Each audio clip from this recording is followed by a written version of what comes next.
Okay, I should be live. Hello, everybody, and welcome to the May 9th live stream where we're going to cover your weekly wins.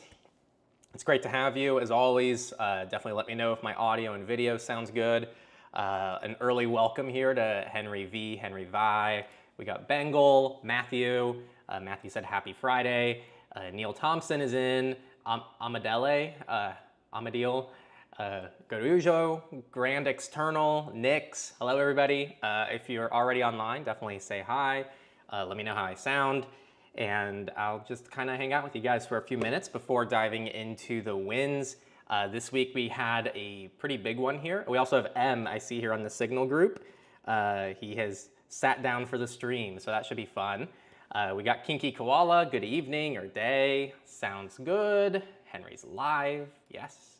Hello, everybody. And yeah, I just finished lunch and I'm now here and I have some water next to me and I just chugged my my matcha. That's all that's been going on over here. Typical format today, nothing too crazy. I'm gonna go through the wins. The highlight is Grumpy Pig Bear, who had a ton of updates and I just felt like it was worth showcasing that. There's a little sneak preview, but we have a lot of really interesting wins this week that I think had a lot of cool lessons and people just made a lot of big progress on different things. So just good stuff all around this week. So I'm really excited to kind of walk you guys through these wins. And let's see, typical format. So like you guys can all leave questions. You guys can leave your wins in the live chat and I'll be cycling in and out of the wins on the forum as well as engaging with all of you in the live chat. And if you're in the Signal group, because you're a Techlorian, I'll also be following that as well. And then says hi, and they said that audio and video sound great, so thank you. Cool, I'm just gonna give everyone a few more minutes before I start. Let's see here. Let's look at these. Grand External, Friday. Henry's live, new hair look. It's not so much a new hair look, and it's more of just it's growing out. Like I haven't really done anything with it. So first time watching on YouTube, nice. A quick update on that. So if you haven't already, there's a brand new PeerTube instance. It's live now, ready to go. Everything's synced up. Last week I said it was, I think, pretty much ready. But now it is officially ready, and I have a video that's going to come out probably in the next few hours, and you'll see it there as well. So check it out, techlore.tv, get subscribed. You can follow via RSS. It's on the Fediverse, so technically you can follow it from Mastodon or anywhere else that uses ActivityPub, or you can just subscribe directly if you have a PeerTube account or NewPipe or something like that. So you'll see the different ways to subscribe here. That's a cool little announcement. I'm super excited about this. It's a new permanent home for like Techlore content on the Fediverse. We've always kind of used random PeerTube instances in the past, and it's kind of nice to have a more permanent place now. So yeah, with that said, I'm gonna go ahead and get started here. So we're gonna start with Grumpy Pig Bear. And again, this is a huge win, just to kind of give credit where it's due before I even start here. So they started setting up Brave Browser on Android and Windows, and they're running Oblivious DOH DNS, which I assume is going to give you some cool privacy benefits. I haven't actually used Oblivious DOH, and I'm not super familiar with it, but it sounds like it's a part of a much bigger like configuration that you're trying to go with. So you're using Yoga DNS on Windows, you're using Rethink DNS on Android, you're using your PiHole with also NextDNS, and you're also using Hegezi Pro block lists. And the cool thing about this is it sounds like you've perfectly configured all your devices to have DNS filtering when you don't want it. And what that allows you to do is block trackers on websites, block some ads even, and even block telemetry. So like using these tools, what you'll see is you can actually block certain domains contacted by the Windows operating system, Microsoft, or Apple, Mac OS, or even iOS, or your smart TVs. If all of your devices are being tunneled through some of these DNS filtering tools, you can actually really like do a lot of damage against these companies. So it's pretty cool stuff, and it's already a huge win right there. They started using Ente auth, which is super cool. Image photos, they are doing a self-hosted one on Oracle Cloud's free tier, which I haven't heard of, and they said it's permanently free, which makes me raise an eyebrow. Don't know how true or what the limitations are there, but if it works for you, that sounds pretty cool. And if you haven't heard of Image Photos, it's like a self-hosted Google Photos provider. You can self-host Ente as well. I don't know what the exact differences are between a self-hosted Ente versus an Image, because I haven't used Image myself. But either way, you're taking some ownership here, and that's pretty cool. They're using Tailscale as well to be able to access things, I assume outside the home, which is also something that I do, which is very nice. It's like the only realistic way I would actually be able to use my NAS. Let's see here. They're using NotesNook. They're using Fudo keyboard, which I've heard great things about on the Android side of things for any of you looking for a keyboard. They've moved away from Google Contacts to Nextcloud, and they're syncing it via DAVX5, which is like the open source way to sync on Android devices to your other devices. They're using C-File with OnlyOffice. OnlyOffice, I believe their desktop clients are open source. And it's, in my opinion, a much more polished version of like LibreOffice, so really cool stuff. Duck.ai, which is their private AI. They're using DuckDuckGo, Brave Search, and Startpage. They're using OpenPGP, and they're trying to do that with a YubiKey to encrypt files and emails with their YubiKey, which is crazy. They're compartmentalizing things, and they're also setting up Cryptomator. So, you know, we can dive into these extensively, and that could be a whole live stream, but I just wanted to massively shout out Grumpy Pig Bear, and maybe we can get some confetti in the live chat too, because there's just so many wins. I feel like I couldn't feature this one, or I couldn't not feature this one.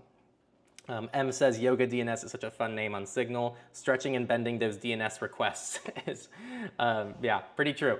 I think this is a pretty complex DNS configuration. You don't all have to have something like this. Like if you just use NextDNS, you just set up one NextDNS profile or even a second one, and then you set that up on each device as needed.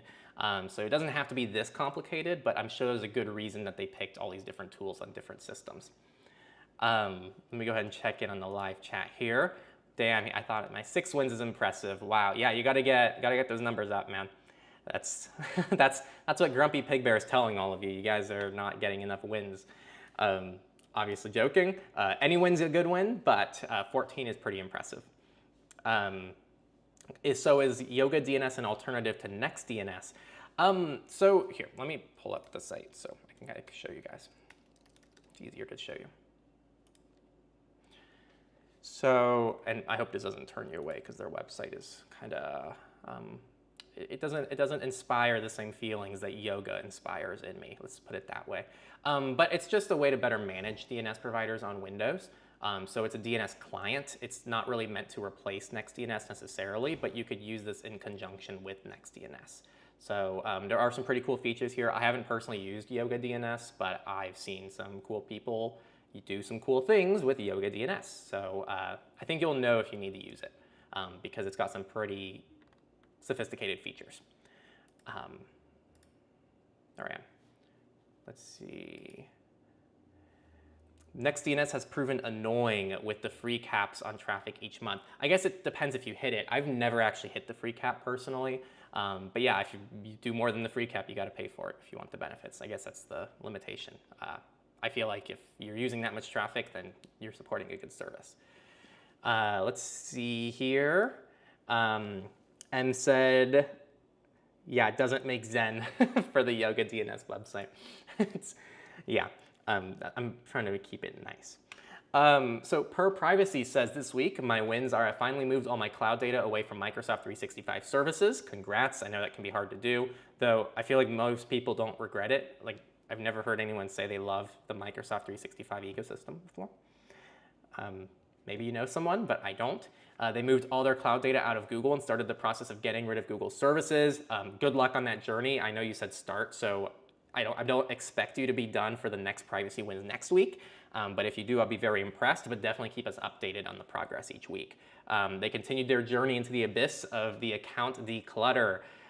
Yeah, that can take a long time. So good luck with that as well. That's another thing that might take a long time. And then they got into a groove with 2FA, and it's not directly linked to privacy and security, but they gave a speech about enshittification in front of a large audience, which sounds really cool. So if you're a student, if you are in the professional world and you ever have an opportunity to talk about privacy and security topics or even sneak it into something else, it's something I've done a lot in my past, and it seems to overall be pretty well received. So highly recommend experimenting with that, and it sounds like that might be what they did without sharing too much information on their end. Tallulah, the increase in fingerprinting information, I created some scripts that will automatically shut down Mullvad each night and reopen in the morning. I'm working now on trying to duplicate these in my Linux machine. I'm still unsure whether regularly visiting the same sequence of websites is something fingerprintable. I've set up a system for a phone backup to my NAS, and a friend of mine also got a NAS and has emptied their Google account. So it's going to really depend without seeing your exact workflow. It's going to be pretty hard for you to like accurately know how effective changing out your IP address that frequently is going to be. I would also I would think that frequently changing your IP address altogether would be more impactful than turning it off and on, if that makes sense. I'm actually putting out, like, it's done, it's on YouTube. I just need to put the title and thumbnail together and polish things up. But I just did a fingerprinting masterclass video. It's up on YouTube, it's unlisted, and I'll publish it definitely today. And it's like 37 minutes, 38 minutes, I think. So it's extremely thorough, and it does talk on like VPNs and IP address tracking. And so hopefully that gives you some ideas and things to play with. Otherwise, it'd be cool to kind of see your reasoning behind why you think this would be impactful for you. And then they said they have a system for phone backup to my NAS, which is also exciting. And just having a NAS, honestly, is a really easy way to kind of centralize your data safely. So congrats. And really cool wins. Let's see here. Over in the Signal group, great wins, great username, and great energy. I believe they're referring to per privacy, which I agree. It's a fun username. Let's see. Godojo said, I really wanted to try and get an event on my uni about privacy and security, and I wanted guests like you and Naomi, but seeing how to execute it just starts to sound complicated. Yeah, you don't have to like go out of your way to start an event, but if you're ever in a position where an event's happening anyway and you can sneak it in, or it can be the main focus of the talk, then I think that's where it's a little easier to do. Ale has some wins. They got a new Pixel and installed Graphene on it. They got browser compartmentalization for different internet activities, and it's now in action. They're using Brave, Firefox, LibreWolf, and Mullvad browser, all for different things with the settings they want for ephemeral and semi-ephemeral setups. So great stuff. I'm a huge proponent of multiple browsers for different things. Sounds like you're kind of experimenting with which ones to keep for different reasons and which ones to keep ephemeral and non-ephemeral. And if you haven't done this yet and you're only using one browser still, unless you have a good reason for it, of course, I really recommend a lot of people experiment with multiple browsers, because you will probably find one or two things that each browser does that's better than what you're doing. And speaking of this, I have a little announcement here. I've been playing a lot more with Zen browser recently. So I know this is huge. I haven't played with a new browser in a long time. Pretty much my goal is to use Zen browser, because I was having a couple issues. One, I have to check so many websites all day. Like there's multiple Twitter accounts, there's multiple Mastodon accounts, there's multiple social media accounts I have to publish to. There's multiple, like what else is there? Multiple forums I have to keep up with. There's so many different services I have to keep up with on a daily basis, and I got really tired of having to cycle between Brave profiles, and I wanted something that, what I envisioned in my head is like, okay, I open a program and there's like a chart of everything I have to check in my daily routine, and I just click one by one, and on top of that, it somehow also is able to separate per like web app essentially. Like I don't want to have to use the account switchers in each dedicated service. Well, after stumbling a little bit more on Zen and trying it out, it kind of does that perfectly. You can use the Essentials tab in Zen to pretty much have like everything built in, and you can set up links that are predetermined that already go to a specific Firefox container, and that's essentially what I did. Is I set up Firefox containers for each account I have to check, so now that pretty much automated that whole system, and I removed all of my Brave profiles as part of that journey. So kind of a personal win. I didn't put it in the wins, and it's kind of an extension of Ale's win here of like try out different browsers, see what works for you, and also try new things. And so yeah, I'm actually using Zen as part of my workflow now to help simplify the way I check different accounts day to day. Next step is fully moving to Fedora Linux for their desktop computing needs to finally become free of all big tech they use from a hardware and security point of view. Super exciting stuff. Definitely keep us updated on the Fedora transition. And I hope it's smooth and easy and you get to report back that it was all effortless. Let me go ahead and check in on the live chat here. Let's see. We are in the final phase of deleting G Suite next week and moving to Proton. The struggle is real. Yeah, good luck, Grand External. The final phase can also be the hardest phase. And yeah, just keep it up. That's all I can really say to you, and keep us updated on the journey. And hopefully there aren't like lingering things that you forget about. Like I hope that it's just a smooth transition from here. What do you think about the DNS provided with Mullvad VPN and Proton VPN? Are those DNS good enough? Yeah, I like both. So right now I've been playing around with just using Mullvad's regular DNS provider. Kind of, not the default one they use when you connect to a VPN, but I'm using their like filtering. They have a chart on their website with custom DNS providers, or with their, here, let me pull it up so you guys can see this.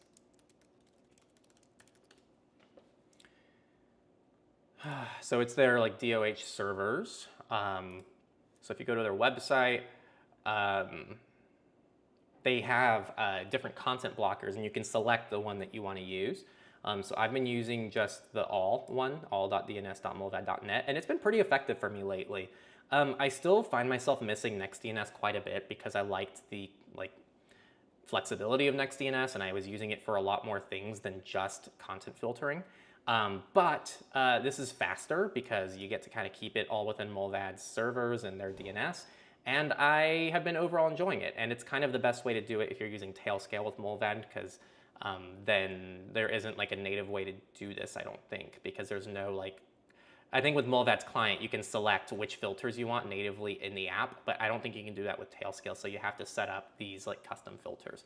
But these are really good. I highly recommend them if you're using any other VPN provider and you're not happy with them, or you're not using a VPN at all. I do think there's still a lot of benefit in using their filtering lists. So yeah, I'm overall like pretty pro the Mullvad lists. Let's see. Loonduke journal. I'm not super familiar with it, so don't have many thoughts there, sadly. Rodrigo, thank you for supporting us. Let's see here. Can I not? I can't like, grr. I thought you can like these. What happened? Anyway, thank you, Rodrigo.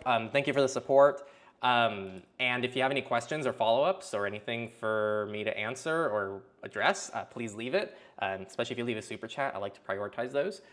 So thank you for the support. And you said hey here. Definitely feel free to follow up with anything else. And then I wanted to try something as well. Let me see. Oh, I can do polls apparently. How do people gift? How do you gift memberships to people? I've seen someone do that before, and I don't even know how to do that. I can set goals. Whoa.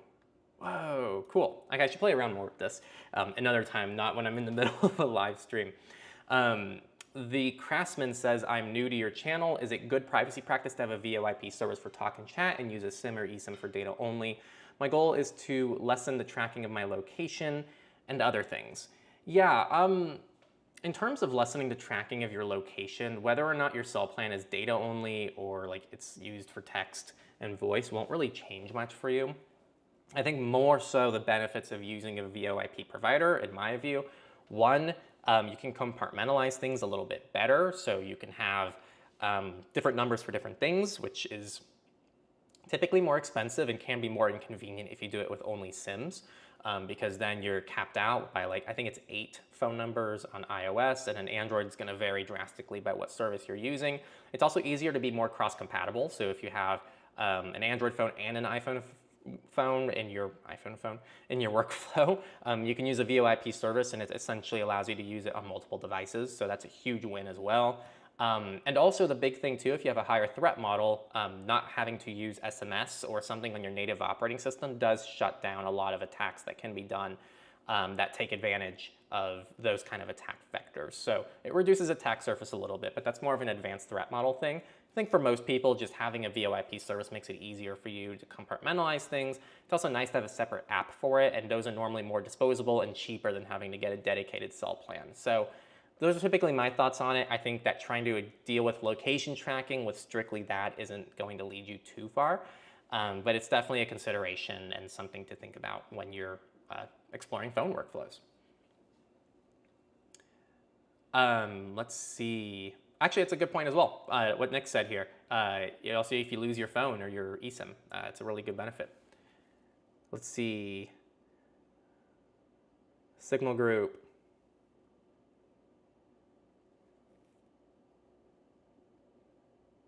Goodwijo has some interesting stuff here about a conference. Cool. Let's see. My concern is that if it is significant improvement, would I have separated DNS or not? Got it. Hi, could I get your opinion on Open Keychain? I don't have too many opinions on Open Keychain, unfortunately. So yeah, don't have too much to share there. Yeah. Yep. Okay, thank you for your help, of course. You can separate them if you want, but I don't think you get additional privacy gain. Thank you. Yep, all right, I'm all caught up. I'll get back to the NordPass one after I move through a few more wins. We already did Grumpy Pig Bear. We got Cutie here who says biggest win this week. I think they're trying to be competitive and they're saying they're the biggest win of everybody for the week. So come on, you guys got to step up. But I don't know, 14 wins is a big deal. I successfully installed Linux Mint on my laptop and set up dual boot with Windows. I'm planning to dive into customization and further tinkering soon. Congrats. And also, like, just be careful with dual boots. You know, make sure you keep things separate. Watch out for updates. They uninstalled OneDrive from their laptop. They, instead of using biometric to unlock set PIN on Dashlane app on their phone, instead of using biometric to unlock set PIN, I don't know what the second one is saying, unfortunately. So if you could expand on that, it would really help. Oh, it sounds like you've moved to Dashlane app on your phone because you mentioned it down here. They removed old access to WhatsApp and Discord. They're using Eraser and Revo uninstaller for deleting files and apps. They're using ShareX. They installed a QR code scanner from F-Droid. The default one didn't work. They've been focused on privacy for the last 2 years, and here's what their current setup looks like. They're using Zen Browser, Brave, and Finec, which is a pretty cool workflow. And then they have security tools like their password manager, which they're using Dashlane, and they're considering Bitwarden or Proton Pass after their current subscription ends. Yeah, I think those are two really good alternatives. If you're on Dashlane already and it's working well for you, I think it's always good to move to these open source providers, but Dashlane isn't the worst place to be, and so it's not like P1. But just so you know, it's I think fairly easy to like import into these as well, and they both have free plans, so I think that could actually be a really easy switch. If you wanted to do that, they're using Ente Auth for 2FA, and they're using Proton VPN, as well as an antivirus. They're not planning to renew it, but they've realized secure habits matter than relying solely on antivirus software. So it looks like they're not going to renew that, and I would overall agree with that for most people. They're using Windows, debloated by Chris Titus Tech's Windows utility. And they're using a debloated Android phone with Kanta via Shizuku, which I haven't heard of before, so I can't really comment on how effective that is. They're using F-Droid and Aurora. They're using Kanta for installing unwanted apps, and they're watching YouTube via Brave or NewPipe. Honestly, like watching like YouTube videos via Brave is super underrated, especially on mobile. And then cloud and productivity, they're using Brave Search, they're using Proton Mail, as well as DuckDuckGo email protection. They're using Notion for their notes, and they're currently testing NotesNook, Lunatask, and AnyType, which, yeah, I think are kind of like the three main things to take a look at if you are trying to find an end-to-end encrypted notes plus more kind of suite. And they all have kind of different focuses. So definitely try all three and see what works best for you. They have Mega for photos and file storage for their backup, and they're using Fudo keyboards. So this is another huge win this week. Huge congrats to Cutie. And it sounds like they're still progressing on the journey here and trying to figure things out. And they have some lingering services like Norton and Dashlane that they're still kind of playing around with. So pretty cool stuff. Let's see. They kind of expanded here on dual booting. Sent Discord an email, this is from Wellington, trying to get all my data removed since their version of delete account is just changing your name. Absurd, honestly. That most definitely violates GDPR. Also convinced some family members to use Brave instead of Chrome. That's a big one. I really like encouraging people to explore that. If people are using Chrome and they don't want to move from Chrome, I like to install uBlock Origin Lite is now what it is because they got rid of Manifest v2. And if you're able to have more luck, then moving people to Brave I think is even better. So huge win, and I hope it's not too hard to convince people to move to Brave from Chrome because it's low-key kind of better at a lot of things. Yeah, M helped me understand that they're using a PIN instead of biometrics to unlock the app. Oh, for Dashlane, I see what you're saying now. So for Dashlane, they're using PIN instead of biometrics to unlock Dashlane on their phone. Yeah, I mean, if that's helpful to you, then that could be good. Personally, for me, what I really like to do is I like to just have two different login methods for a password manager between what you need to get into the phone versus what you need to get into your password manager. So I don't care too much what the configuration is. You can use a passphrase to get into your phone and then a new dedicated password to get into your password manager. You can use biometrics to get into your phone, but then not use them for the password manager. The point is, I would really recommend to use two different things because theoretically, if someone gets your password or the way to get into your phone, however they do that, then they need a different way to get into your password manager, if that makes sense. So I like to just have two different things. Let's see here. Let me check in on the live chat. Henry, did you do a video on NordPass trying to figure out a password manager? I haven't, and I'm kind of mixed on this, so if you guys have feedback, please let me know. Reviews take a lot of time to do right. There's a lot of reviews on the internet and on YouTube that, not just in the privacy and security world, I think it's actually quite a bit better in our field, industry, whatever you want to call it. But just generally speaking, if you go and watch a lot of NordPass reviews, I'd say maybe half of them aren't actually reviews. They're like, oh, NordPass is great. It protects you. It keeps you safe. It uses military-grade encryption. And here's how it works and here's how it looks. So it'll give you a good breakdown and overview of what the service does, but it's not an actual critical, oh, I used it for 3 weeks. Here's what I liked, and here are all my thoughts actually using it. And here's what I didn't like. And I feel like doing an actual proper review of a service is really hard because you actually have to use the service for a long time and give good feedback that's applicable to a lot of people. So my feedback that I'm asking for from all of you is I have limited time and I figure it's better to review services that I'd unironically recommend when I'm done reviewing it. Whereas NordPass probably wouldn't be one of those services because it's not open source and it has really no benefits over something like Proton Pass or Bitwarden right now, or even 1Password. And so it's just a really hard service for me to recommend, and it's associated with, obviously, Nord, the VPN company, which makes, it's not like they have the worst reputation in the world, but I definitely think people are quicker to trust Bitwarden and Proton Pass. So the feedback I'm looking for is it worth, would you guys want me to cover more of these popular services, and is me giving critical feedback still useful? Or do you want me to just review and kind of do coverage and still be critical, but for services that are new and that are probably things that you guys actually want to use? I don't have unlimited time, so I have to kind of choose what I review wisely. So yeah, definitely open to feedback, and I hope I made sense. That was really rambly, but yeah. Let's see here. They've nuked 2 Windows boots from Linux. Yeah, from Linux mishaps. Dual booting can be messy, so just be aware of that. Keep frequent backups, especially if you dual boot. Let's see. Do you recommend proxy chains to protect my IP address devices? I'm not super familiar with proxy chains, but from what I've heard, if you have to use them for whatever reason, they're not inherently an evil or bad tool. So if you have a use case for it, I'd say go for it. But again, it's not something I'm super familiar with, and I don't have too much firsthand experience with it to give you a list of pros and cons. Exam R, good to see Monero is being valued as the top privacy currency by the market. Yeah, and it has for a while. I mean, if it's not from the market, then just the amount of usability is what really matters to me for Monero. So it's good stuff. And actually, that reminds me, we do have XMR chat. I don't know if anyone left a comment here on our XMR chat, but you can actually leave questions and wins and whatnot via XMR chat. And let me see if anyone left anything. Okay, we actually did get one.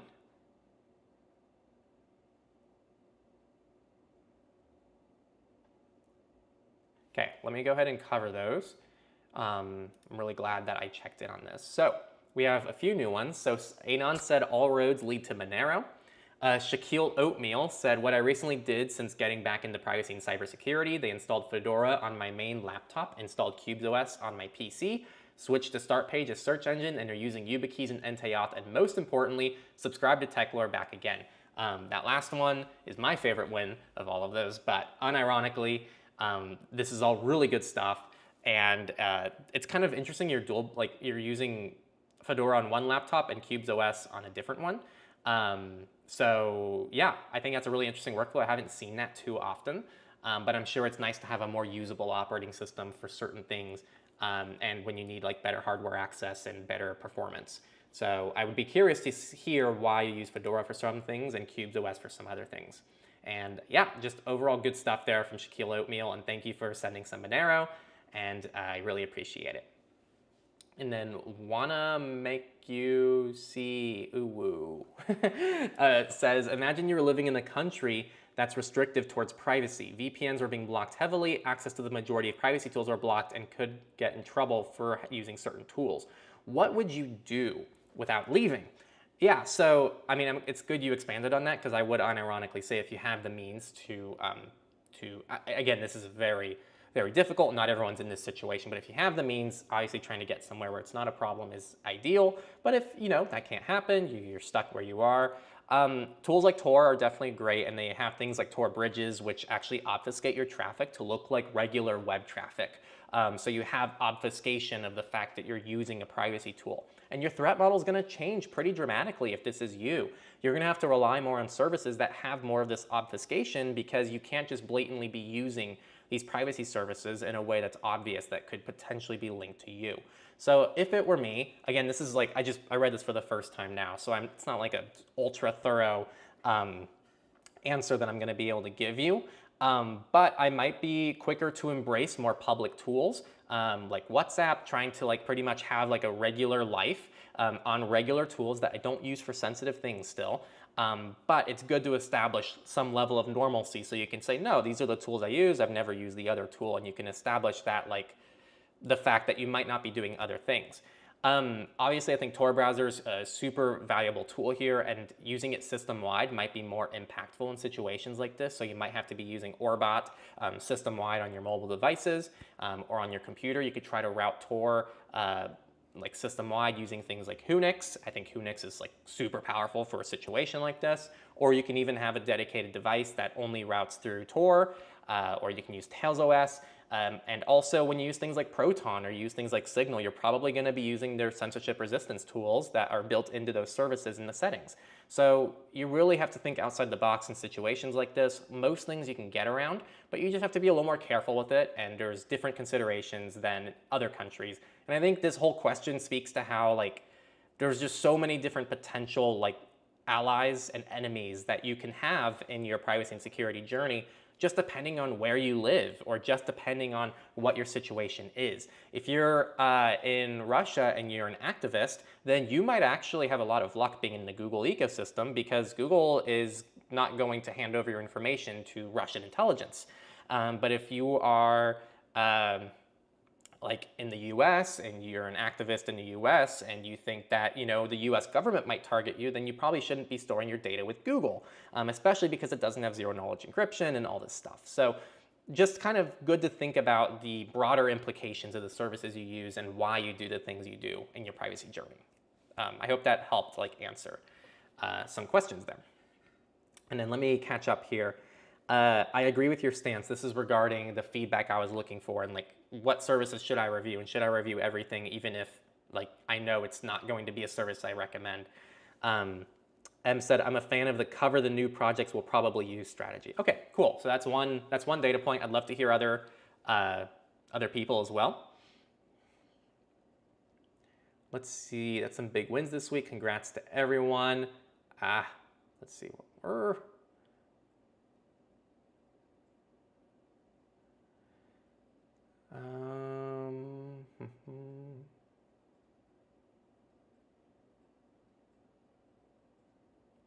Loonduke, the guy's obsessed with one subject and reports like a prop. I do watch his few videos. I don't even know what this is, so I have nothing to report. Fudo's great. Thanks, Jose. I've heard only great things about Fudo from people. So Fudo's keyboard since the day it came out revolutionized how I use my keyboard. I like the idea of everyone sharing their current configs the way Qt did. Helpful. Yeah, I agree. I mean, it's not just helpful for the privacy wins to give people context, but it's helpful for people new to kind of see what other people do, and it shares ideas.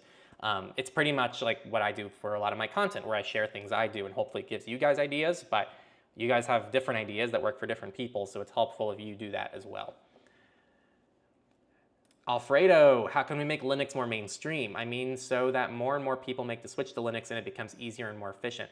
Yeah, I think, technology needs to get better. Linux needs to have features and software availability that's on par with other operating systems. It needs to get easier to install. Education that we do needs to get better so that people know about Linux, and people need, they can do a better job using it, and they can do a safer job moving over to it and migrating and knowing what it looks like.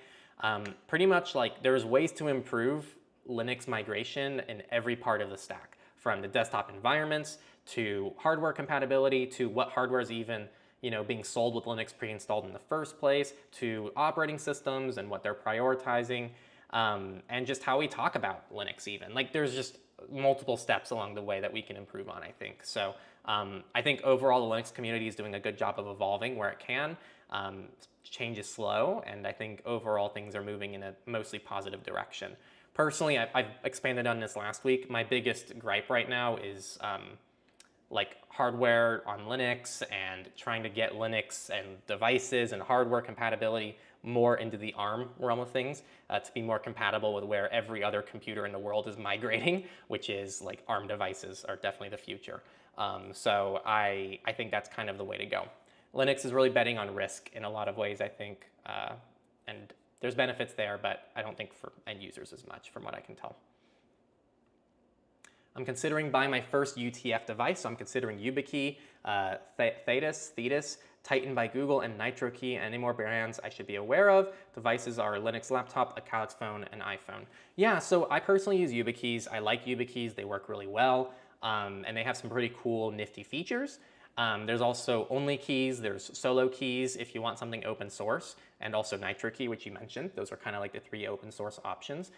Frankly, if you're going to go with a proprietary option anyway, I don't know why you wouldn't just get YubiKeys. They're kind of the best. But if you want an open source option, then just check out the other 3 and see which one connects best with you. That's kind of what I would point people to. But honestly, they all kind of do the same thing, and they're really bare bones devices. So you're not going to like make a bad decision. Just make sure it's compatible with your devices. They like Fudo, but its swipe typing isn't the greatest. Let's see, is there Fudo for iOS? I don't believe so. If someone could confirm that, that would be nice. When are the interviews you've done recently coming out? So I have a wall, and hopefully I'll have one up by tomorrow through Monday. So in the next few days, we'll see the first one come out. I think I said an XMR chat last week, but you didn't read it. Okay, I did read it now. And I actually read it before I read your comment, so I'm pretty happy about that. Let's see. But I straight up missed it last week. Okay, I shouldn't be happy about that. Fudo's a keyboard app for Android, I believe. I don't know for iOS. Let's see. You would get more traffic if you did reviews on popular privacy and security tools. Those people would be the kinds of people you want to reach out to. Just an idea. Yeah, it kind of depends on what I'm prioritizing, I suppose. So I do think that they do have more mainstream appeal. So yeah, I'll think about it more.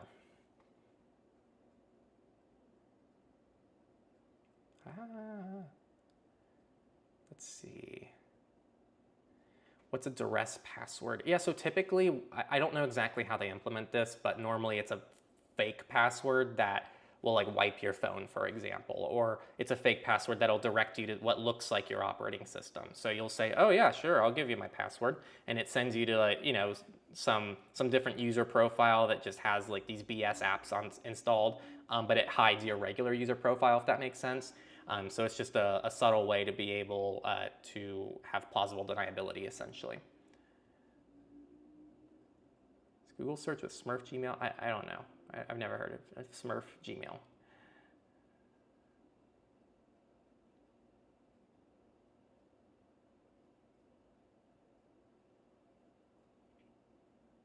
Yeah, so I touched on this last week. Since you're now on PeerTube, any plans to live stream on PeerTube too? Yeah, so why this is kind of hard right now is a bit technical. So live streaming technology is done through RMTP, which is a specific protocol, and typically that's fine. The problem is that things like Cloudflare, which is necessary to run like a PeerTube server or anything like Cloudflare, you need some kind of protection when you have this, or else people can just abuse the hell out of it. Like a lot of these don't do RMTP streaming on their free plans. And so what this looks like is I actually did set up a live stream. I posted on it on socials. I was able to get it to work, and my goal was to do live streaming, but I couldn't actually set up live streaming in a way where it was still protected by something like Cloudflare. And so I'm still looking for advice if anyone has anything that would allow me to essentially have a protected live stream, or a way to separate the live stream. And so I have thought about using an external service, maybe like self-hosting something else that I'm fine if it gets DDoSed while I'm live streaming or something happens, it's whatever. But I was exploring using a subdomain, so using something like live.techlore.tv and essentially not tunneling that subdomain through Cloudflare. So if anything happens, it's just restricted to that subdomain, and then the main domain is still behind Cloudflare. But PeerTube doesn't actually let you do that. And there's an open GitHub issue for it, and I responded to it to kind of bump it up. So that's kind of where I'm at. So again, just to kind of recap that, I've been experimenting with it. I was able to do it. However, it's hard to do it publicly at the moment safely, if that makes sense. Let's see.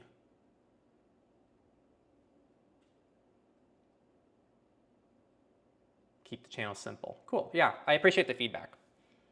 Cool. All right, let me go back to the wins.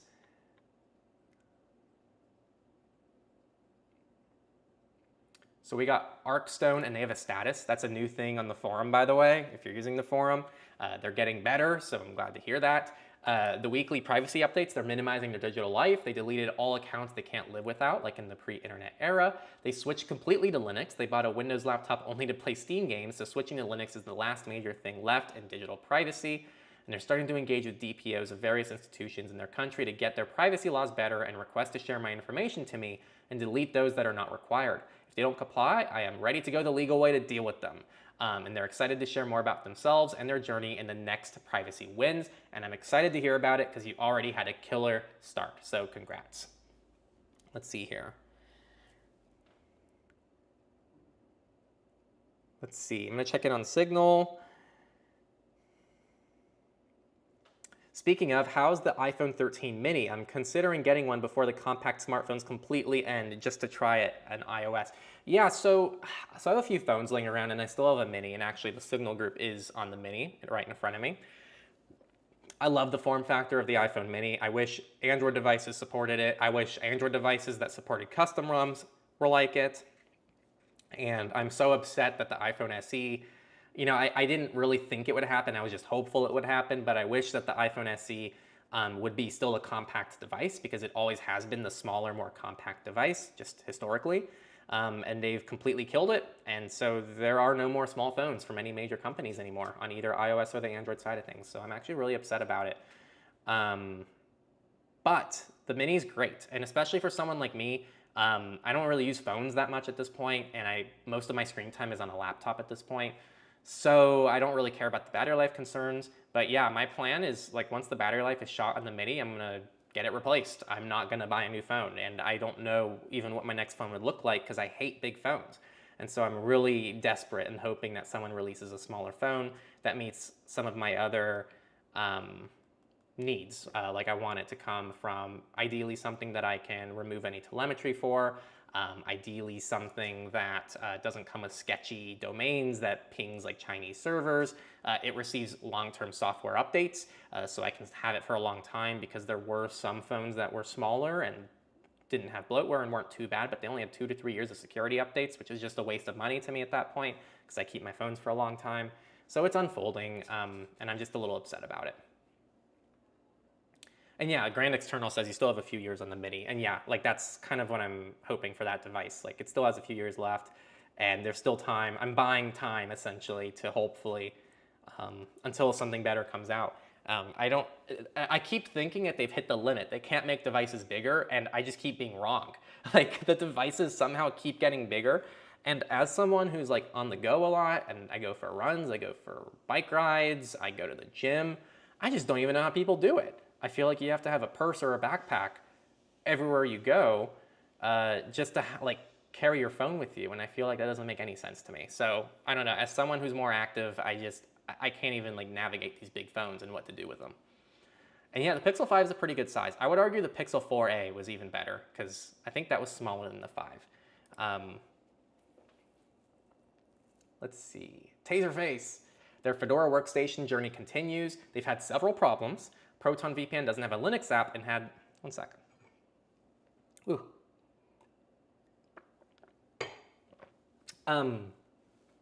Proton VPN doesn't have a Linux app and had to be installed via CLI, which wasn't much of a problem, but the thing had to be started manually. I solved this by installing an app in GNOME Tweaks, which forces any app the user selects to start at boot. Cool, I'm glad you're able to fix that, but it's really frustrating that Proton doesn't just do better because all other Linux, the whole like Proton Linux situation as a whole just isn't great. So kind of embarrassing, and I wish that they got that together. In case Proton's kill switch fails, I found qubit torrent to the VPN, or they bound qubit torrent to the VPN, sorry. And then for notes, they switched to Joplin, very nice on a laptop, so on Android. For now, they're exporting notes and copying them to their phone, either using a thumb drive or Proton drive. Pretty cool stuff. No Linux app for Proton drive. Again, that's the theme of this win. But they did discover that they have drive open in a browser and files open, they can drag and drop files into the drive. Who needs an app? Not me. That's pretty cool, but if you need like ongoing real-time syncing, then the app is actually really nice. Like one place that I really can't use web apps for is like cloud services that I need active syncing for, especially with like video files, which are massive. So yeah, if you don't need it, then you don't need it. But that's why you said not you. No more Chromium browsers for me except Vanadium. They're using Firefox to deliver login sites, and LibreWolf is their forgetful browser. Very nice. Fedora can't play AC3 sound, so they gave up on fixing this after a few days. Every site and forum I visited posts the same canned line of code, which doesn't work. That seems obnoxious, and there's no workaround for that. That seems pretty crazy, actually. FreeTube is what they're using for YouTube. Pretty cool, and their data's having issues with stock 6A, and they used the Chromebook to flash Graphene. Being signed into his Graphene or his Google account, he didn't gain on his privacy. He doesn't care though, but I'm learning about problems when Graphene OS and Google interact, so knowledge is a win. And edit, they got SyncThing on Linux and SyncThing Fork on Android working together. Happy, happy, joy, joy. Lots of good stuff all around, so congrats, Taserface. Sounds like you're figuring it out, and good job with the troubleshooting. It sounds like you had mostly wins with the troubleshooting. GoBetter is a patron, so thank you for supporting Techlore and being a Techlorian. My wins this week, they're doing tons of tinkering, schminkering on Linux. Super educational, but it never ends. One thing learned, 3 more need to be. So they've slowed down a bit. They super duper want to use Gentoo, but learning it takes too much time, maybe later. Yeah, that checks out. They watched the past week's stream and did a research. So Brave Search has this thing called Goggles, so they configured the search bar to use one that removes Reddit posts from results. Once again, with respect to Redditors, so I'm back on Brave Search. Cool, I don't remember who gave that advice or if it was me. If it was me, that's really cool. But yes, you can like customize things with Brave Search. So I don't know who suggested that, but either way, it sounds like it worked perfectly for you. They switched from Mullvad from their previous VPN and started doing suspicious stuff. I don't have less anymore, but at least I'm more comfortable. I don't know what that is. But cool stuff, GoBetter. It sounds like you're figuring it out, and it's also cool on my end to see like the progress you guys make each week. So I like the consistency, and I appreciate you all like leaving your wins each week because it's cool to see the patterns. Let's see. Win from Tommy, who's a new bronze Techlorian. Also, they've been active in their community for a long time, actually, and I've worked with Tommy, and it's been pretty cool. But they have a win. They left Google Workspace and moved over to Proton's suite, switched to a privacy-focused password manager, and now they're going to get Brave and ditch Google Chrome. Baby steps, but they'll get there. So good job, Tommy. Definitely, I mean, those aren't baby steps. Like, those are pretty big things, so I wanted to just send a congrats there. Let's see, Rolls Ice Cream, they made baby steps into local AI. They installed Alpaca, which is a GUI local AI client for Linux. And if they install Llama 3.2 with 1 billion parameters, for now, the 1B parameters, I don't know if it's a billion. I think it's billion though, right? Someone let me know. For now, the experience is great. I don't know if I will continue using local AI instead of something like Duck AI, but it's fantastic nonetheless. If anyone has lightweight models, 1B to 3B parameters that are interesting to check out, let me know. Currently testing DeepSeek R1 with 1.5B parameters. Cool stuff. Local AI is pretty nice. Yeah, it's pretty nice. So if it's like the way you're going to use AI, it's definitely the most like privacy respecting way to do so. And you can still get some benefit from it too if there's a place for it in your workflow. Let's see. Let me check in on the live chats before I finish up the forum wins.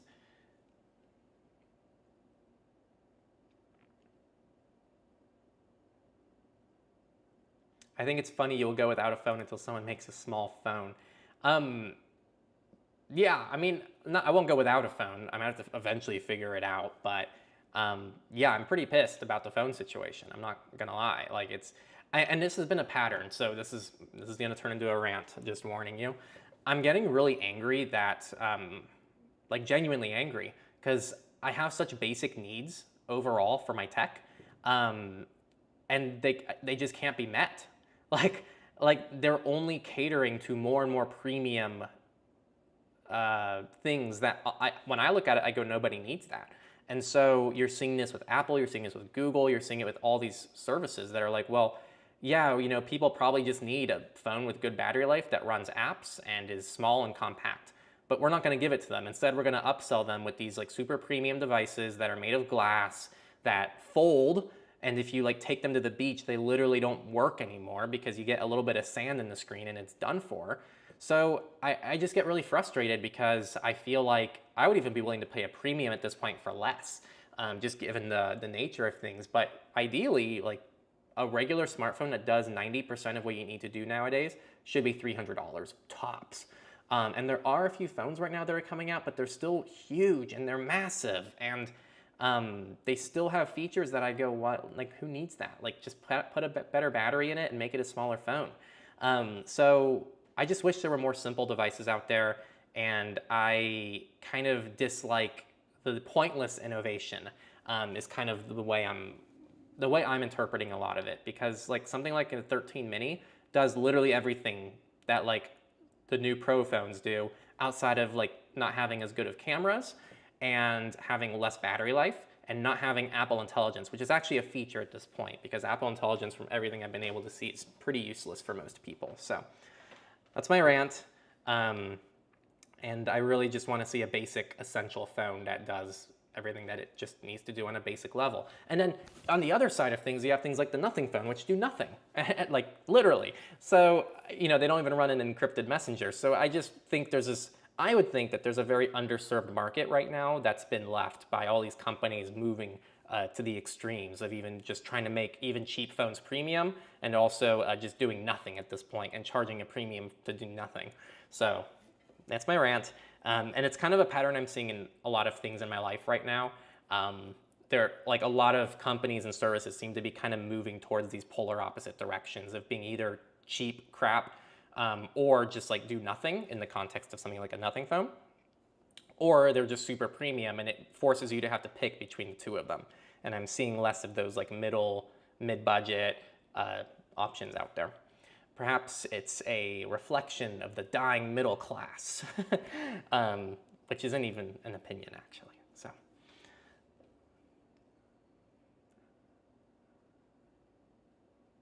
I leave my phone at home most of the time. It's liberating. Yeah, I try to do that as much as I can. Actually, I've been leaving my phone at home just accidentally, and it's actually led to some problems. Yeah. And okay, yeah, so someone mentioned Apple being Apple will literally advertise silicon carbon batteries, one of the best innovations of all time. Yeah, and I mean, that's kind of what frustrates me, is that the SE has always been that like mid-tier phone of like, oh, you just need a phone to be a phone, get an SE. And now Apple's dropped that and they have essentially released an SE that tries to like be a premium device in a way. Like they upped the price tag for it. Now it's like pretty expensive for what it is. And while it is still the most like essentials iPhone out there, it's like, I don't know. I just have a lot of issues with the new, like, I even forgot what it's called at this point. I don't want to talk about it anymore. I get upset. Let's see. I got Proton to work in Linux and Pop! OS Cosmic, just downloaded the deb file and it's almost perfect. Yeah, I think the issue is this person uses Fedora, and I don't think Proton has like Fedora packages for things. So that's my guess as to what happened there.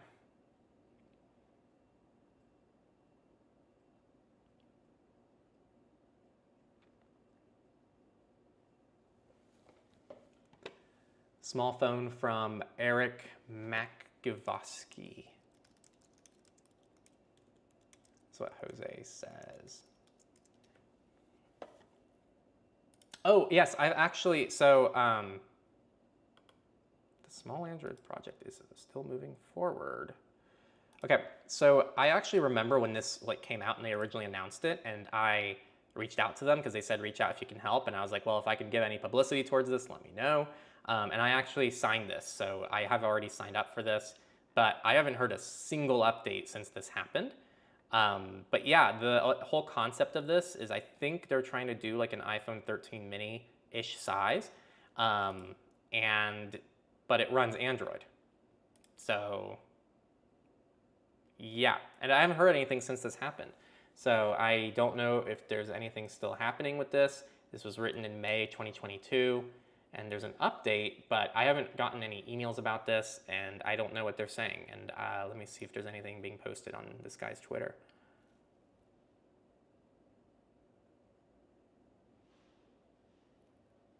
Let's see.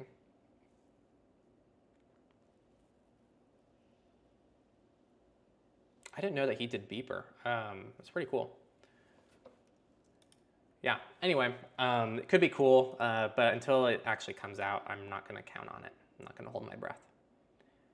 You can also get a Lightphone 3 and use the Android layer. I'm going to reach out to you. Actually, Jose, I know that you posted something about that, and I saw the video is unlisted, so I'm sure there's some tea there about why that happens. So I'll follow up with you on Signal, Jose, because I'm curious about that, and I want to see what the limitations are, because that could actually be a pretty cool workflow if I'm able to use just Android on a light phone, and that way I can run Signal on it and some basic apps.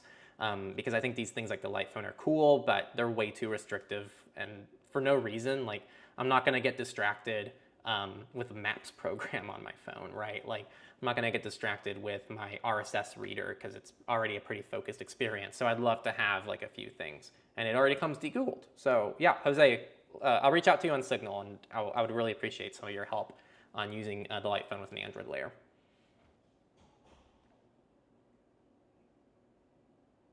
Google has incredibly good software for their photos. Don't even know how what? Damn it.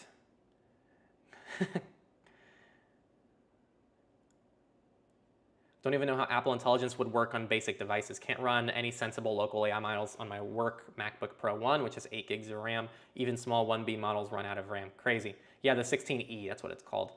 I know it's crap. Damn, we got thoughts about that phone apparently.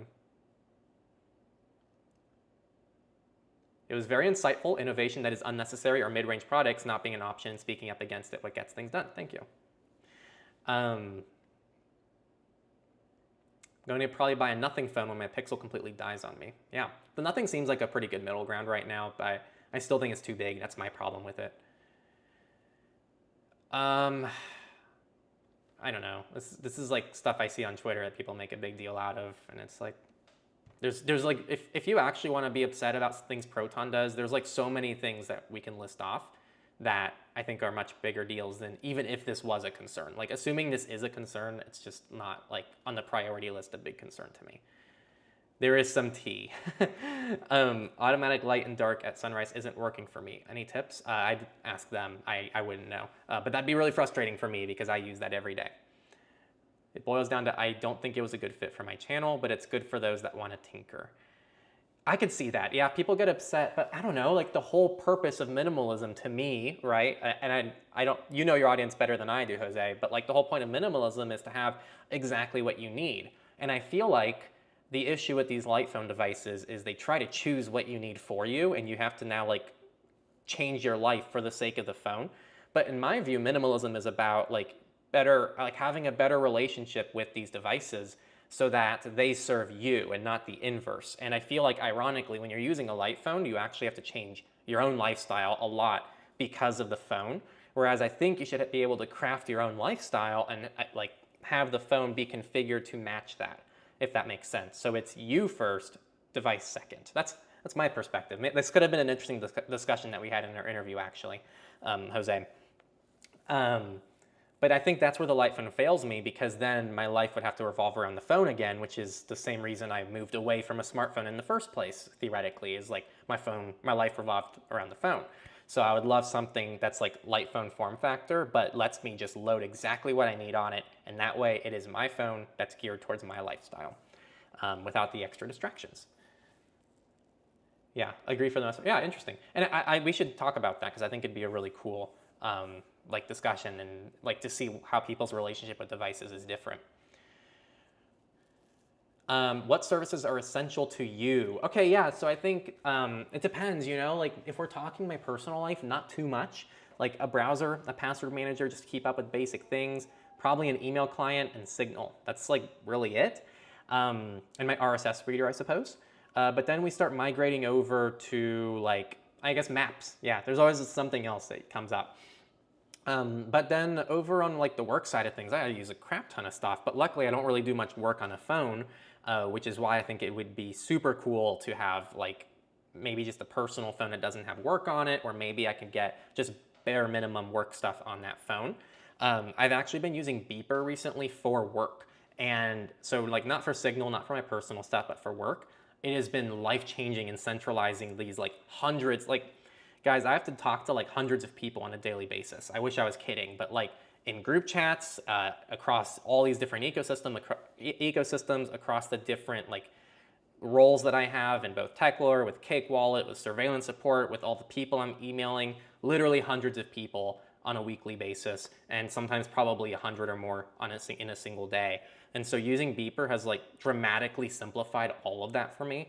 And my point of saying all of this is that like for work, there's a lot more essentials. For personal, not too much. Using Beeper and setting that up on a light phone would probably like kind of like unify things pretty well for me. My point is, I'm probably going to order a light phone after this live stream, after I talk to you, Jose. So try to be on Signal if you can. I know you're not on Signal all the time. You use it very intentionally, but I'd love to talk to you about that. Nothing can't afford to make a small phone as a newer company. It just doesn't make sense given most people want larger phones. I agree. Yeah, I agree. It doesn't make sense, but it would be very nice. You make all your silly thumbnails on your phone. I'd love to see that. What like program or like app do you use?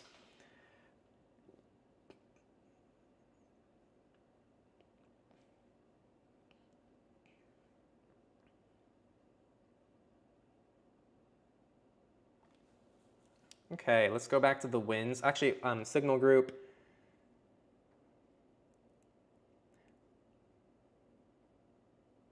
Samsung will mock Apple with them. Then after a year, Apple will implement it and give it an Apple-branded spin and market them as a revolution. As long as it benefits the users, all okay. Garujo said, I missed the fun fact. Let's see here. What was the fun fact? Did I miss it? Advertises innovation. What was the fun fact? I might have missed it. So if you could resend it, that'd be really nice. I guess people won't know that the Pixel Fold is like the only mini Google Pixel ever made, with its obvious caveats aside. Yeah, I'm not willing to admit that a folding device is a small device, sadly. You're gonna have to really convince me hard on that. I know that like the screen real estate wise is like, but it's so thick and they're so fragile and they're so expensive that that already just destroys it for me. Let's see. Yeah, if you could paste it in the Signal group, because it's such a pain in the butt to like find specific messages. Let's see. Let's go back to the wins. So I think this is my last bout of wins, and then I'll just leave myself available for all of you. Quillgorn said they stumbled on the channel. Thanks for the great content. Of course, and I'm glad you stumbled on it. And not just wins of the week, but general as of late, they moved from Windows 11 to Linux Mint, and while their notebook wasn't old, it definitely runs much smoother now. They moved their photo library on their iPhone from there to Ente Photos, really big for cross-compatibility, so good stuff. They deleted their Instagram and Reddit account. They moved over to Proton Pass and currently in the process of deleting not needed accounts and changing the email aliases on accounts they want to keep, which is super cool. And they also are touching every account anyway.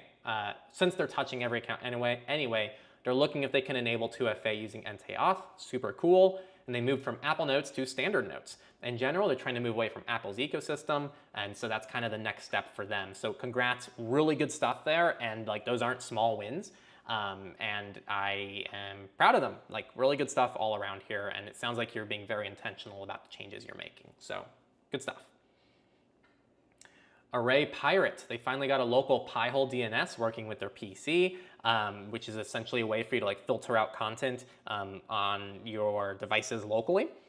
They tried setting up a local DNS in Mullvad settings, but it never worked, so they downloaded the OVPN file and set it manually using Network Manager, and it's so satisfying to see their requests go through and all the crap being filtered by the PiHole. They could watch it all day. Yeah, it's cool to see all the stuff being blocked, and like it leads to a much better internet experience, so good stuff.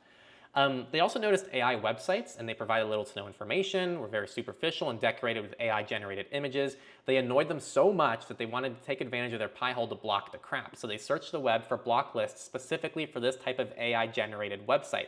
To their surprise, they were not able to find anything useful apart from a few lists that would generally block anything related to AI. Logical conclusion, create one on your own. So they made an account on Codeberg and started their first repo. Nothing fancy, but maybe some people can take advantage of the list. At the moment, I only sporadically enter websites that catch my eye, but it would be great if others could contribute to the list. Definitely would be cool if you could automate that somehow. It's gonna be hard though, especially as AI sites like do a better job of blending in with regular sites. It's gonna be really hard to be able to like distinguish that, but I think it's a really great initiative. And if you have a link to it, it'd be really cool. I don't see a link here, so that'd be really awesome. In addition, they were able to set up ArchiveBox in a Docker container to save websites that I like or that seem important to me. I like the idea of having my own personal archive that nobody can delete or edit, especially in these times when fascism is on the rise and websites get edited to fit their agenda. Cool, really cool stuff, and like really different wins that I haven't seen before, and very creative on trying to start your own block list. And that is it for the wins. Oh yeah, you did cheat. I closed the thread, but because you have mod privileges, you went ahead anyway and filled it in. So, cheater. But you did get 7 wins, so I'll allow it. So they created a NotesNook account because they wanted to jot down notes relating to one of their upcoming projects. Super cool.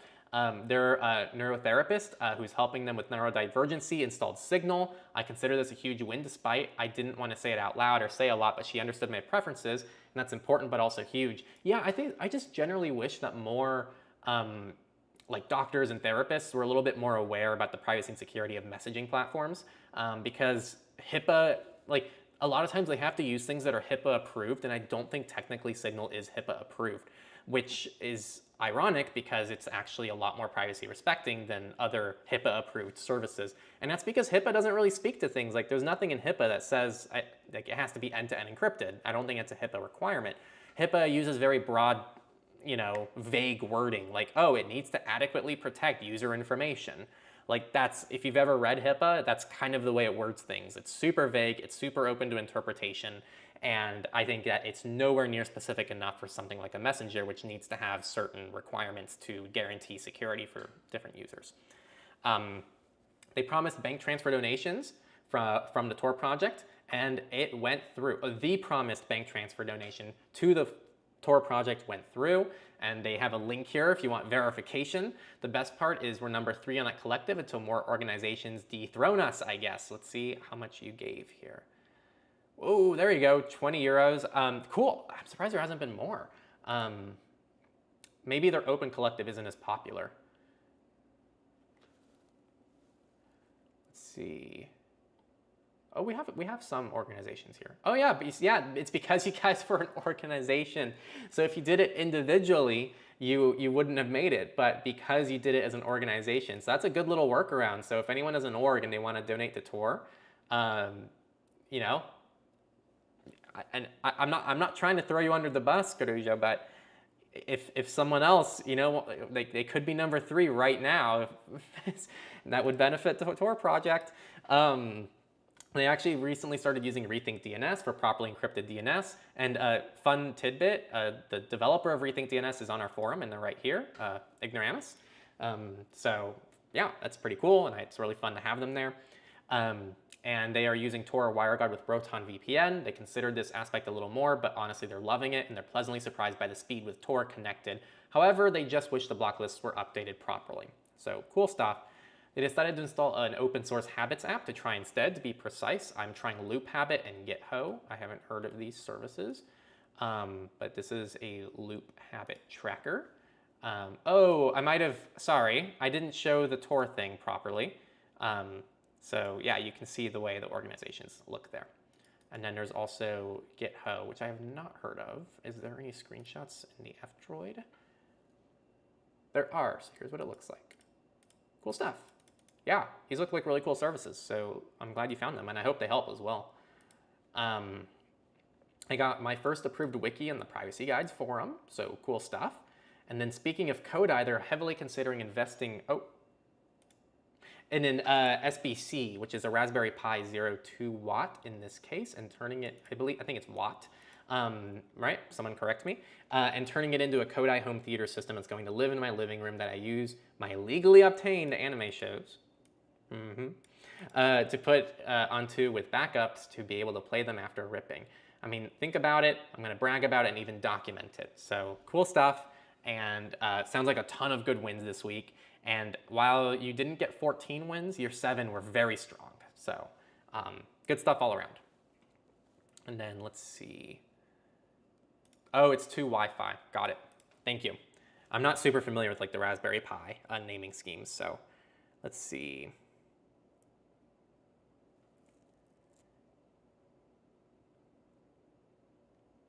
So they sent me here a Pixel Fold versus an iPhone 13 mini. And it's via GSM Arena. Let's take a look at this. I'll try to pull it up on my screen here.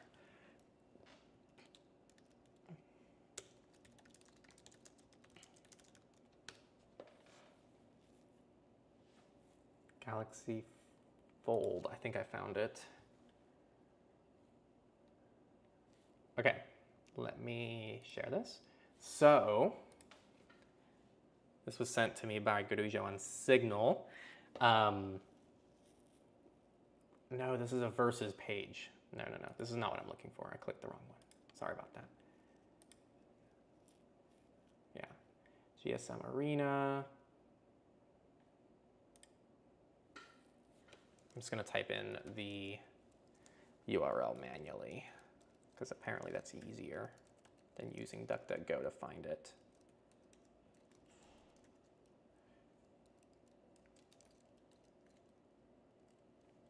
This is a ridiculous URL to have to type manually. I can't believe this.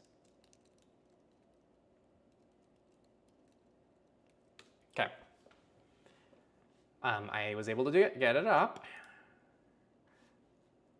So, compare specs. Where do I view the 3D size comparison?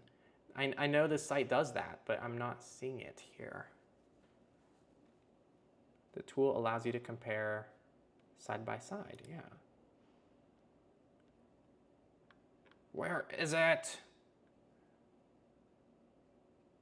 Compare photo samples? No, those are the photos. Okay, I apparently am struggling. Right, am I missing something? Like, I'm not crazy, right? This tool allows you to, but the tool's not loading. Yeah, I guess I'm in Mullvad browser. That might be the issue here. There's no WebGL in Mullvad browser. So let me see if I can pull it up in Brave.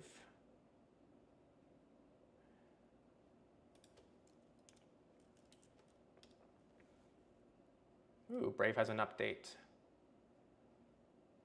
Got it. Yeah, so here is the tool. And then let me see if I can make this a browser window.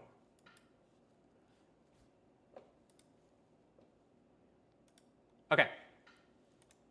Cool. So yeah, it's still bigger though. Like, okay, hear me out. They look close, but even the one screen, that still feels bigger in the hand.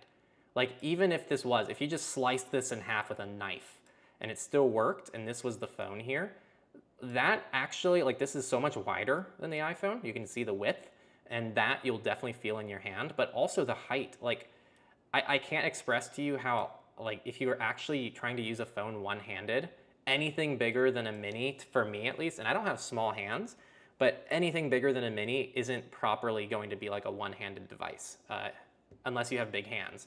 So even that half, but then, you know, when you fold it up, then it's just gonna be a really thick phone. So I don't know. I don't even know if this is like a one-hand device as is, but it is getting there, you know? Like, I think it's a okay solution, but it's definitely not worth twice the cost either, especially for how fragile it is.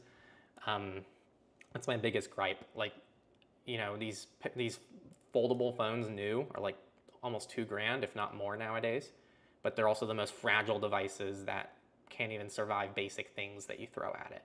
Like going to the beach. Let me go back to the live chat now. Whoa, good job. Whoa, look at all the messages. Okay, let's see what we got. I'm gonna be on for another like 5 or 10 minutes, I think. I want to get that video out if possible. I still have to record with Nate today, and I'm trying to have an earlier day so I don't stay up super late.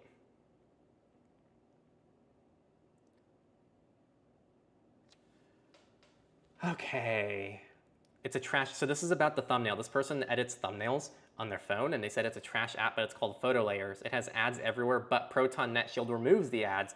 I'm just more accurate at manually cutting PNG images with my thumb than a mouse. Interesting. That's surprising. Would you not tell us about being in a Minecraft movie? How could you not tell us about being in a Minecraft movie? All right, what are you referencing?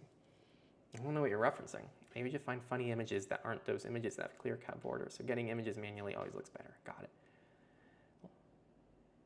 Block it. He used AI to block AI. Honestly, that might work. Like, if you are able to use AI to block AI, that might do a better job.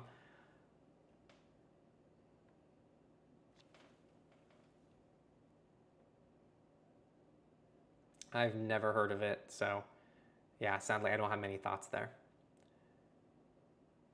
I have not on this. Cool, thanks Neil. Yeah, yeah, we're gonna record actually in a couple hours from now. Actually in about an hour. Yeah, we're trying to record earlier today. My favorite surveillance report episode was when Nate deep fried his mic audio. Yeah, dude, if he was online right now, I think he'd get a kick out of that. Yeah, someone actually sent us, they didn't even have the original audio clip. Someone emailed us and they used an AI tool to like clean up the audio that Nate edited already. Like, you guys heard that like deep fried audio, and they like straight up were able to like dramatically fix it to where the point it almost sounded normal. So if they had the original audio that like he recorded off his mic, I think they could have actually almost done it. So I was pretty impressed by that actually. It was pretty cool. I shared my Steam account with a friend. He put in the email as the username instead of the username. Thought it was the password was wrong. He then manually typed the entire 45-digit password. Oh my gosh, that sounds miserable. That's why I like using passphrases for accounts that like I need to share or like manually type a lot. Why do phone manufacturers simply do not provide a smaller phone instead of going the fold flip route? They're more prone to failures and more bulky, whereas people would appreciate the smaller form factor. I don't know. I don't know. I actually don't know. And I feel like you can't convince me that the cost and the premium side of these like foldable phones like makes up for the fact that I think I've seen like 5 of them in the wild. Like, I just never see people have them. I don't hear really anyone talk about these phones. No one gives a shit about them like in real life from what I can tell. The only people that seem to care about them is like niche tech communities online and tech reviewers because it's something different than normal. But that's like the main place I've seen. And of course, I know someone in the live chat's gonna say, well, I have one, I really like it, here's why I like it. So I'm not saying there's not a use case for it. I just don't understand why in any way, shape, or form there isn't a small budget phone that just does that, because that's a lot more useful for a lot more people than a foldable phone that can also exist in the spectrum of things, but not in a world where it replaces the other thing, because it doesn't, they have 2 totally different use cases. So it's just frustrating. Got to do the classic slide the phone halfway down the hand and you can reach the other corner. I would buy a Zenfone 10 if it was cheaper. And even then, the Zenfone 10 I don't think has that much life in terms of security updates. That's why I was turned off by it, if I remember correctly. So if someone can confirm what that was, it'd be really appreciated. trying to change to the Brave browser instead of using Firefox because of the new policies Mozilla has made. Your thoughts?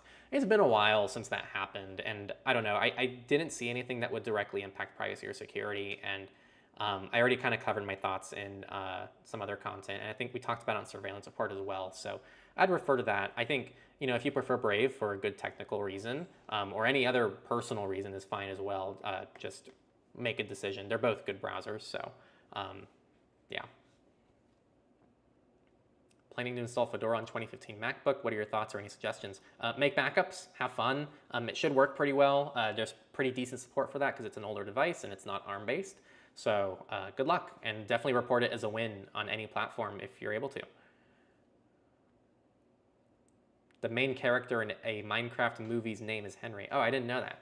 So that's cool. I saw like trailers for it, I think, but I didn't know it was a Henry. 4 years of security updates, but it was not enough. Yeah, I mean, 4 years is better than I thought it was. But yeah, I don't know. I always like to push phones past 5 years. So I guess I'm being a little nitpicky, but I think for the cost and also the fact it's 4 years and the fact now it's already a little older, I guess it's a little discouraging for me. And it's not as small as the 13 mini. Yeah. It would be cool to see Lineage on a Zen phone. Yeah.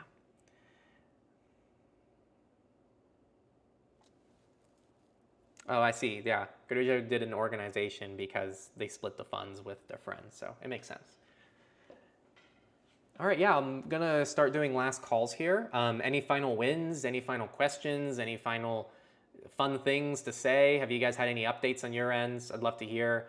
Like really anything at this point, and I'll kind of just be around for another few minutes, either in the Signal group, in the live chat, pretty much anywhere.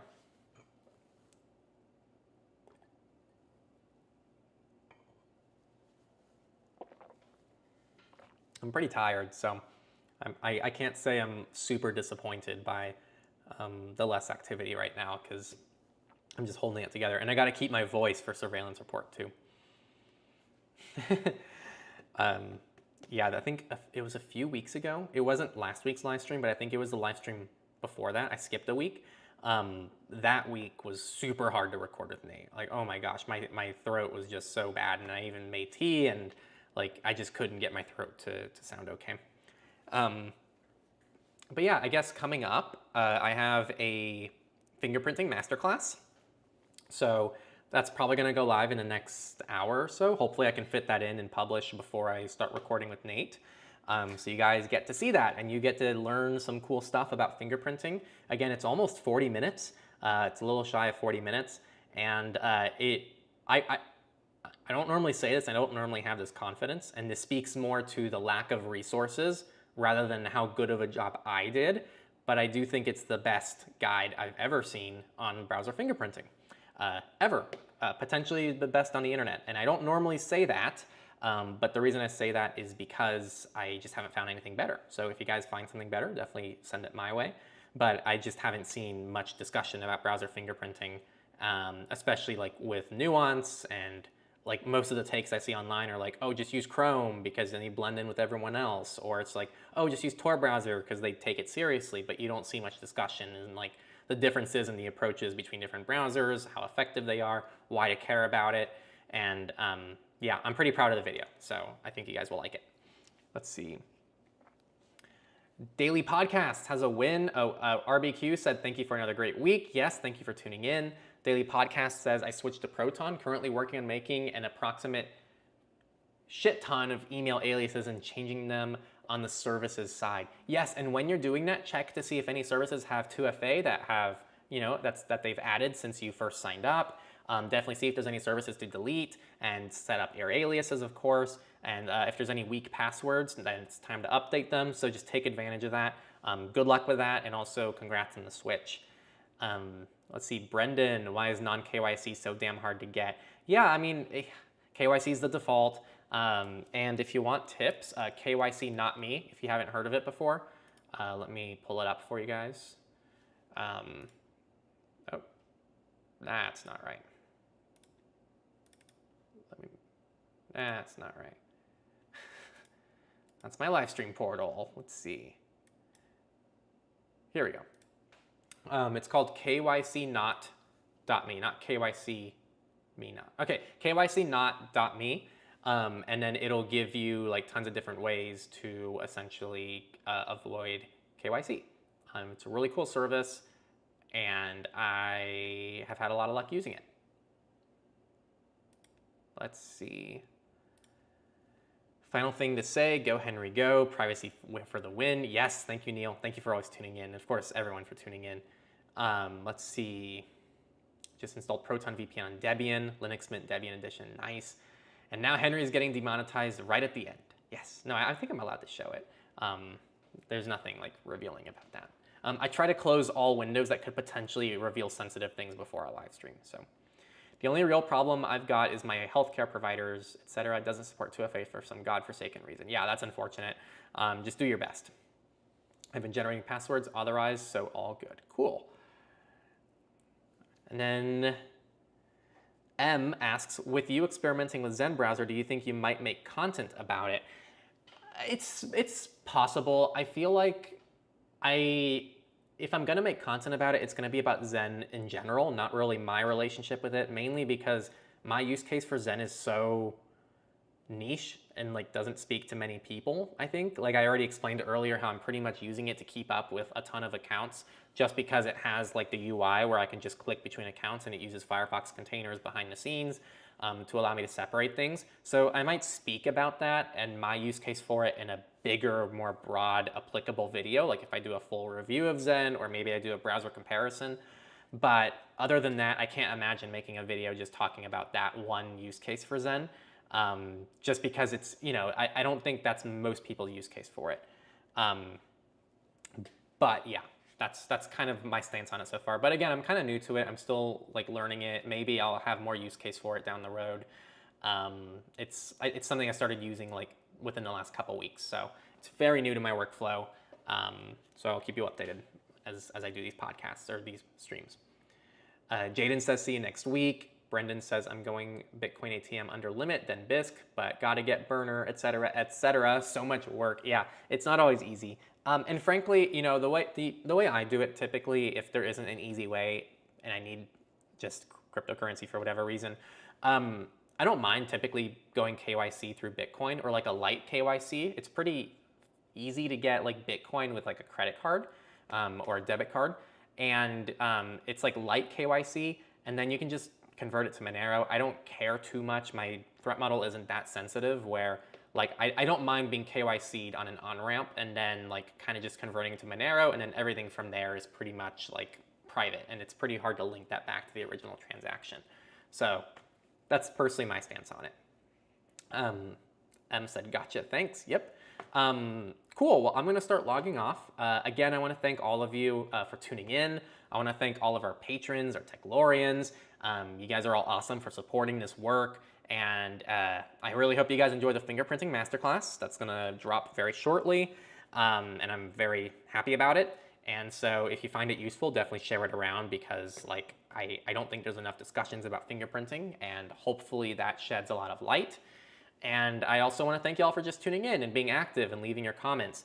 And I really appreciate it. It's always fun. And I think that's all I have. So if you want to get involved, again, join the forum and leave your wins for next week's stream on the following Friday. We do these every Friday. And if you want to get ultra involved and really support what we're doing, then also become a Techlorian. You can do that via Patreon. You can do it through YouTube, through our memberships program on YouTube, or you can do it on, did I say Patreon already? It's Patreon, the forum, and YouTube. So check them all out. They're always in the description. See you all next time on Techlore.